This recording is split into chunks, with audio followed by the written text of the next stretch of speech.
ভাবলাম একটা ছোট্ট বাড়ি বানাবো তোমার জন্য, যদিও তাজমহল নয়, ছোট্ট একটা বাড়ি যেখানে তুমি আর আমি শান্তিতে বাস করতে পারবো। তাই লেগে পড়লাম ইট বালি সিমেন্টের খোঁজে, পয়সাও জমাতে শুরু করলাম। একদিন হঠাৎ তুমি এসে বললে আমার জন্য আর বাড়ি বানাতে হবে না, সে আমার জন্য একটা মস্ত বড় বাড়ি বানিয়েছে, আমাকে ভুলে যাও। কিছু বুঝে উঠতে পারলাম না, তাই সদ্য আনা উঠোনে রাখা ইট বালির পাশে জড় পদার্থের মতো বসে পড়লাম। মাথাটা বন বন করে ঘুরতে থাকলো। আমার আর বাড়ি বানানো হলো না।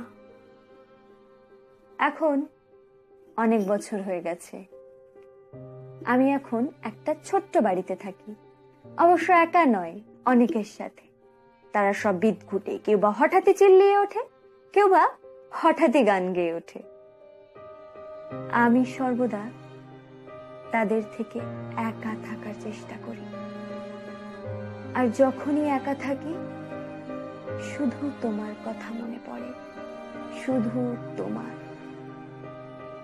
মনে পড়ে। তোমার কলেজের সামনে দাঁড়িয়ে থাকা, মনে পড়ে তোমার সঙ্গে নন্দনে ফিল্ম দেখা, যখন তুমি লাল শাড়িটা পরতে আর চুলগুলো খোলা রাখতে, মনে হতো স্বর্গে আছি।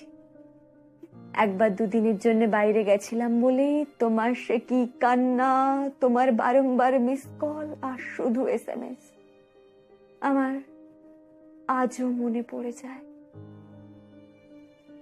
ইচ্ছে করে তোমার সেই মস্ত বাড়িটা দেখে আসি, কিন্তু কি করি বলো, পায়ে যে শিকল বাঁধা, সামনে মোটা লোহার দরজা। অনেকবার পালাতে গিয়ে খেতে হয়েছিল কারেন্ট শক। জানো, সবাই নাকি বলে আমি পাগল হয়ে গেছি, আর যে ছোট্ট বাড়িটায় থাকি সেটা নাকি পাগলা গারদ। ওদেরকে কিছুতেই বোঝাতে পারি না আমি পাগল নই, আমি পাগল নই। আমি আজও তোমায় ভালোবাসি, শুধু তোমার।